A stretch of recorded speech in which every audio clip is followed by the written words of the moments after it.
Hello everyone, welcome to the channel. My name is Alexi and this is Soto-Tek.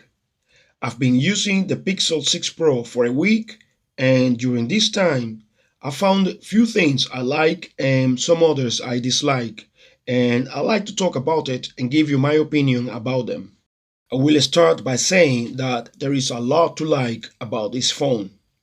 I absolutely love the design. It's probably my favorite one of the last 2-3 years. I like the camera in the center. I like the two-tone colors.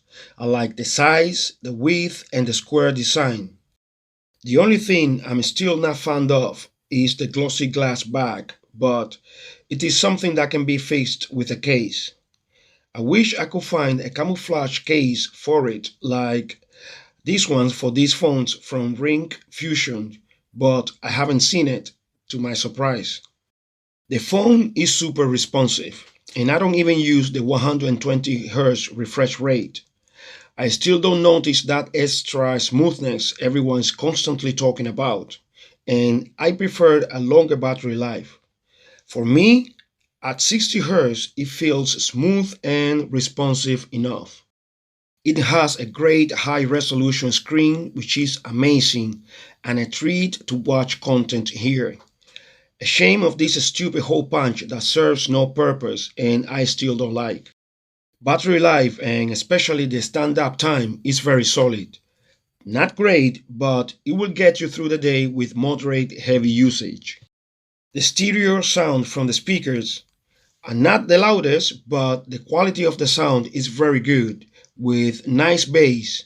No complaints about it at all.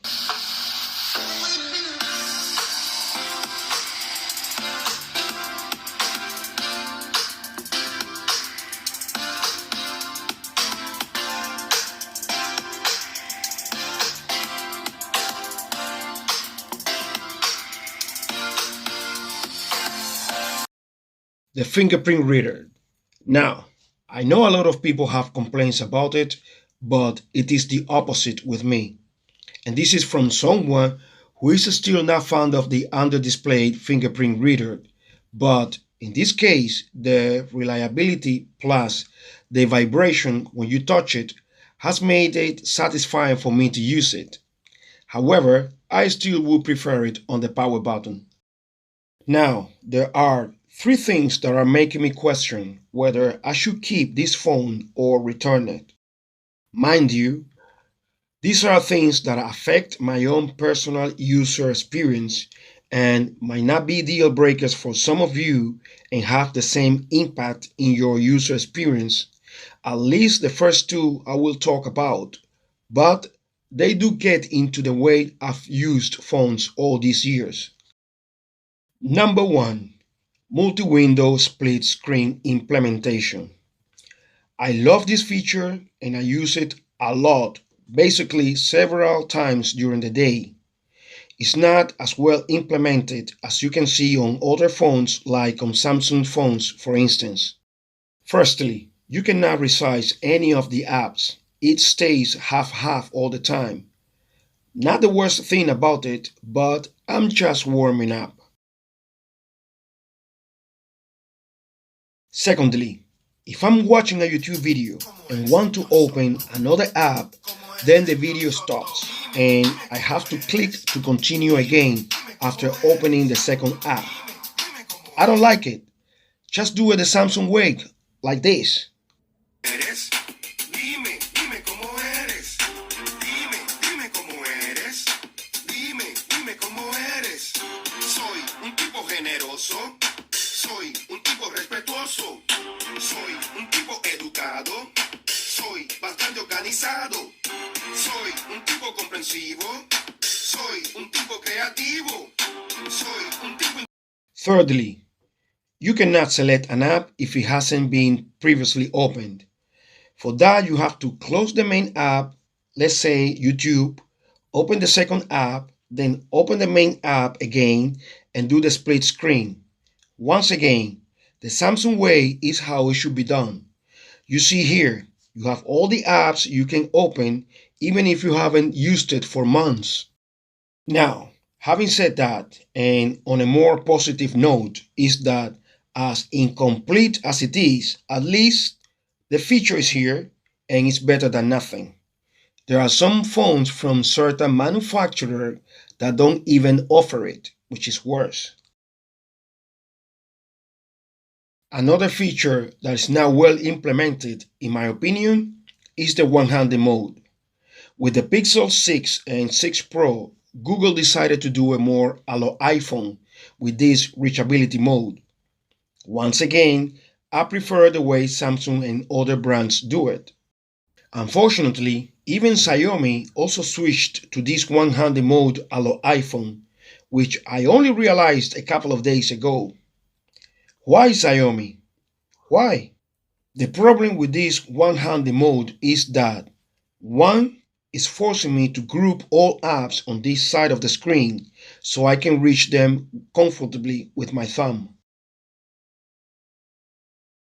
Two, it seems to be designed just to check apps, but not to type, reply, or properly interact with the phone in a normal way. With the way Samsung does it, you can use your phone as you would normally do it, full screen. That's the way it should be.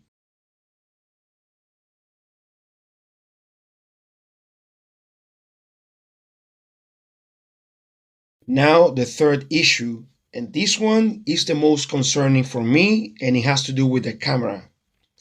For the most part, the cameras are solid, not the best in the market, especially at night.